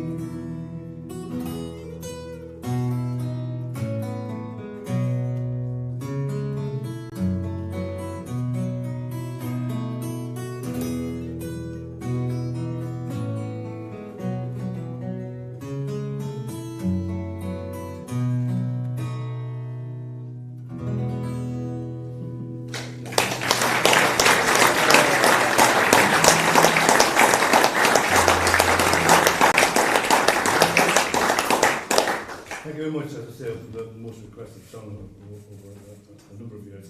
Now, this next one isn't very often requested, but it is a fantastic song. It's one of the hardest hitting songs that we do with independent poets. We did it on the first tour, we did it on the first album, written by a man called Jock Purden. And Jock Purden was a Bevan boy. He came down from Midlothian to the northeast of England. He worked in a pit for all of his life, and wrote loads and loads of fantastic songs, all pretty hard-hitting songs. And this one he wrote about the 84-85 strike. He mentions a couple of the strikers that were killed on the picket line. And when we did the Ballad of the Miners' Strike some years ago now, there was all sorts of interviews and stories of miners who were on the buses, you know, the buses that had protective armour all around them to take them into to cross the picket line and go into work. And there were stories of them waving £20 notes at the miners who were striking and saying things like, you know, what are your kids getting for Christmas then? You know, and it was a pretty awful time. And John wrote this, and I think it really hits the spot. You can join in lots and lots of different places if you want to. It's called the Black Leg Mining Man.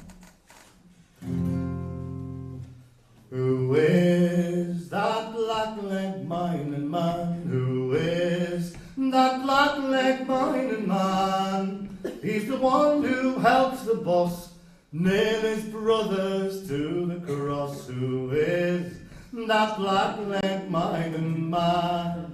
Where was that black leg mining man? Where was that black leg mining man? He was nowhere to be seen when they killed young Jones and Green. Where was that black leg mining man? He was that black leg mining man. He was that black leg mining man. He was deep down in the mine. He'd gone through the picket line. He was that black leg mining man. Why does that black leg mining man? Why does that black leg mining man Dig the black, black coal, it puts his marrows on the dole. Why does that black-leg mining man one day, that black-leg mining man one day, that black-leg mining man, he'll realise he sold his soul for a tub of black-leg coal one day. That black-leg mining man someday, that black-leg mining man someday, that black-leg mining man, he'll rue what he has done when there's no work for his son one day. That black-leg mining man, then he'll see, that black-leg mining man, he'll see, that black-leg mining man, when he looks into the glass, a traitor to his class, he'll see that black-leg mining man. And who is that black-leg mining man? Who is that black-leg mining man? He's the one who helps the boss nail his brothers to the cross. He is that black-leg mining man. He is that black-leg mining man.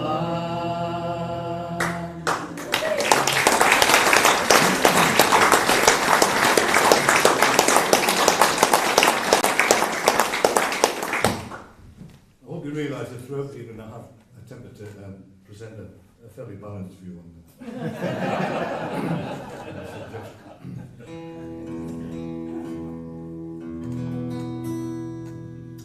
This one is the song that Stu and I, Stu Buckley and myself, when we first formed our duo back in about 1977, we made an album called Now to Little Pass. And on Now to Little Pass was Sally Wheatley and this song, both written by Joe Wilson. This has remained one of my favourite songs over all those years. It's called The Bonnie Gateshead Lass, and again written by Joe Wilson, and again about his shyness around women. The story this time is that he's in a pub in Gateshead, and it's very crowded, and he gets his eye on a beautiful young girl sitting near the back, and decides he's going to go over and introduce himself to her, using a few very carefully chosen words and phrases that he thinks might strike up a conversation and would then lead on to the development of a deep and meaningful relationship. Well, that's what everybody's like in Gateshead, you know what I mean? But he's too shy to do it in front of everybody in this crowded bar, and so he decides the best thing to do is to wait until she goes to the ladies' toilet, follow her into the ladies' toilet, and have a also very common in Gateshead. So that's what happens. She gets up to go towards the toilet. He gets up to try and follow her towards the toilet, but she's wearing a long dress that turns along the ground a little bit, and he accidentally steps on the hem, pins it to the ground. She keeps on walking towards the toilet. He rips the dress in front of everybody in the pub. Disaster. Except it's not a disaster, because she then immediately turns around and introduces herself to him with some very carefully chosen words and phrases.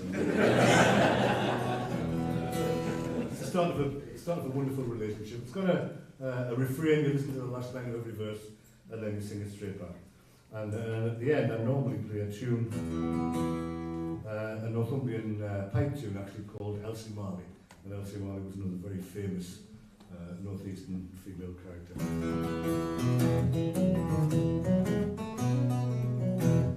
I'll warrant you've never seen me, lass, a name I can't mention, for fear you'll gan and tell her how I like her, so I think, why it's just for lads and lasses for to whisper their affection. The bonniest lass in Gateshead's bonny faces bothered me, try it. The bonniest lass in Gateshead's bonny faces bothered me. Now the first time I saw her, I thought I didn't know her, but I'm sure I'd seen her face before. I couldn't think of where her blue eyes met mine in passing up the high street in the morning. And our look was so entrancing that my heart was minding there. Our look was so entrancing that my heart was minding there. Then I didn't see her for a week, until one night at the bridge end, when I strapped upon a gown and the gathers to come away. Now she told us I was clumsy, and I said that I was sorry, and I humbly begged her pardon. I was licked for what to say. I humbly begged her pardon. I was licked for what to say. So I walked on by her side, just as if I had a right to be. The conversation first was shy, but then it turned first class. We talked about the weather, and she mentioned that her father was a puddler down at Harps, as though he bunny gates at last. What was he? A puddler down at Harps.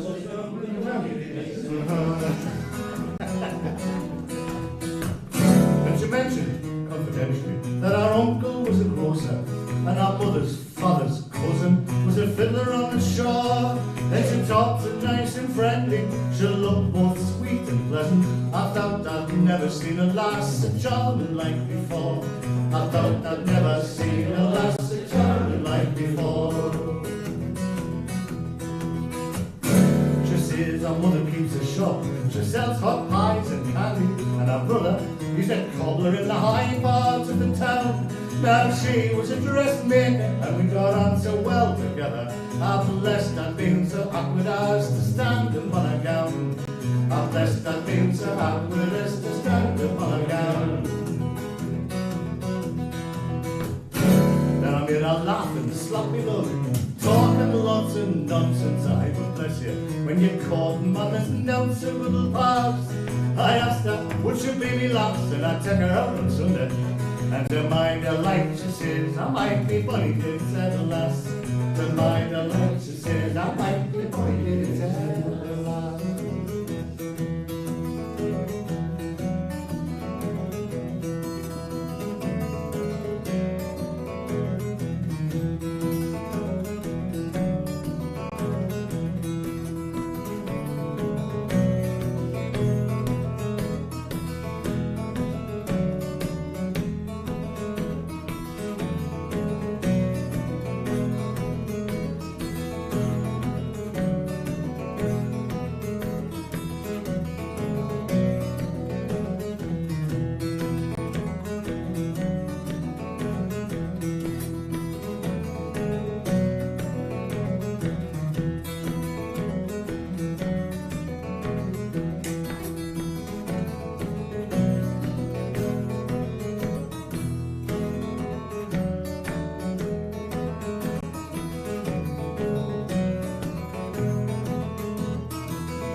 I understand it's, there's no encores tonight, ever. No encores ever. So don't go mad into this one, right? Because I'm going home. Actually, I'm not going home. I'm just going down the road a little bit. But this, unfortunately, I'm able to finish with this request. I'll start the Pitman Ports tour tomorrow, and as soon as the Pitman Ports tour is finished at the end of May, I'm out with Jez Lowe and Julie Matthews doing a tour of the songs of the new radio ballads, the BBC radio ballads that we were involved in 2006, and these were all inspired by the original radio ballads by Ewan MacColl, Becky Seeger and Charles Parker. And I've always been a great fan of the songs of MacColl.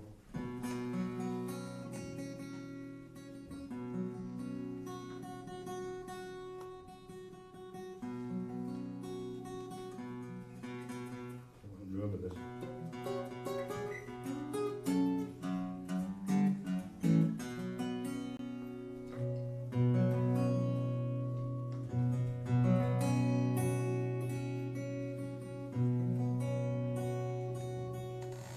I've talked a little bit about the 70s when I first started out with Stu, and when back in those days in the 70s when I was with Tom O'Connell and then Stu, and we were the bright young things of the day back then. we were the ones that got all the gigs, all the festivals, and we got all the plaudits and everything. It was fantastic. And now that I'm at the other end of my career, and I'm largely regarded as a cult.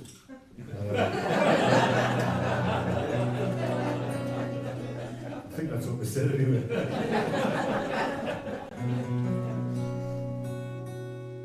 It's great, you know. I can come on.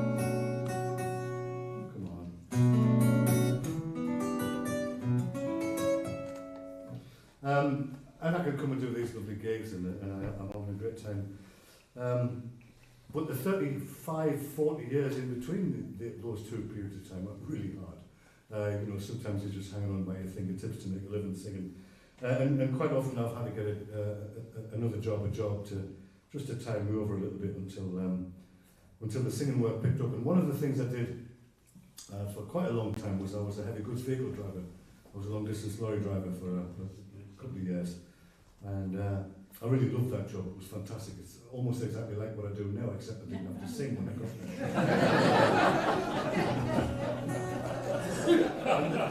And then I found this song by Ewan McCall about long distance lorry drivers, and I thought, this is a song for me. It's called Champion at Keeping Them Rolling. I'll finish with this one. It's got a really lovely sort of repeated line that you can sing at the end of every verse. And it's about long distance lorry drivers in the old days when there was no motorways and when all the lorries would have been English, British, you know, Leyland's, commas, ACs, ERFs, things like that. And he talks about a place called the Jungle. The Jungle was a very famous overnight truck stop and cafe during the day. He mentions a couple of characters, Mary and Blondie, who were waitresses in the cafe during the day. And had a completely different job to do through the night.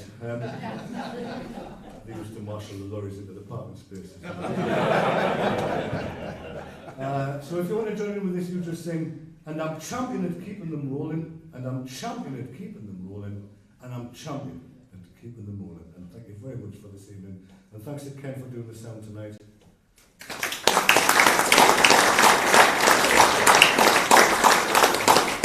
From deepest, darkest Perth. Big hand.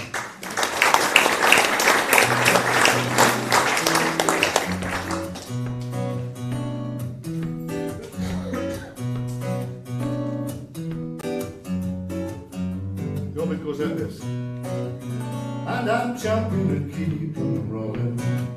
And I'm champion at keeping them rolling. And I'm champion at keeping them rolling. One track. And I'm champion at keeping them rolling. And I'm champion at keeping them rolling. One more. And I'm champion at keeping them rolling.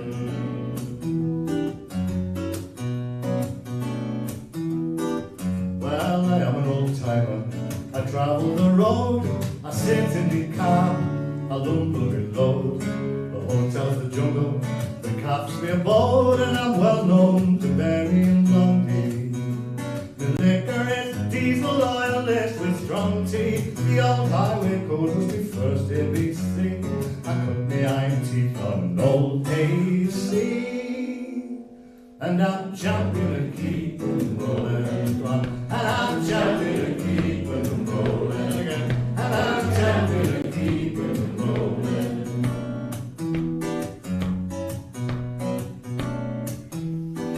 Well, I've sat in the cab, I've been roiled in the sun, I've been snowed up in Shap on the mountains to run. I've crawled through the fog with me 22 ton of fish, stinking white blazes. From London and Glasgow to the Newcastle Quay, from Liverpool and Preston to Bristol City, all the lads on the road give a thumb sign to me, 'cause I'm champion at keeping them rolling. And I'm champion at keeping them rolling. And I'm champion at keeping them rolling.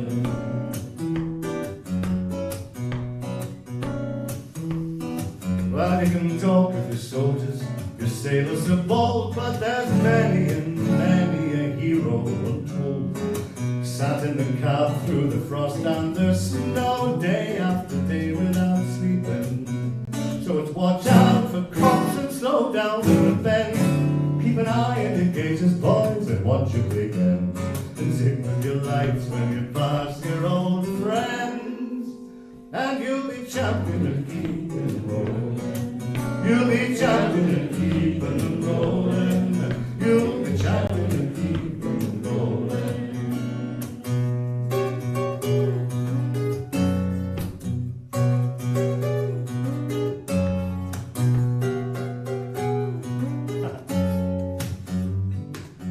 Yes, and I'm an old timer. I travel the road. I sit in the car. I lumber me load. Hotels the jungle. Caps me a boat, and I'm well known to Mary and Blondie. The liquor is diesel oil laced with strong tea. The old highway code was the first ABC. I put me iron teeth on an old AC. And I'm champion keeping rolling. And I'm champion keeping rolling. And I'm champion keeping rolling. Yes, I'm champion with keeping that rolling.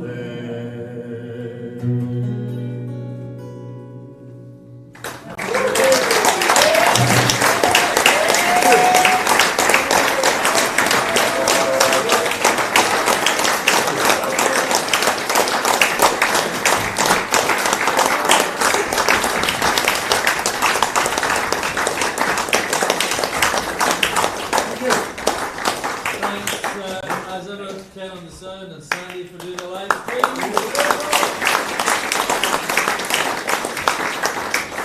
And to our opening spot tonight, all the way from Perthshire, we had Ian Simpkins and David Ryan.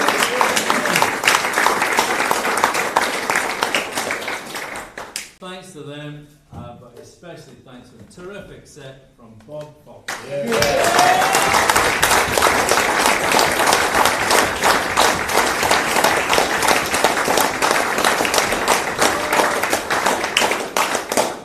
Quigs next week, hope to see you for that. In the meantime, a very good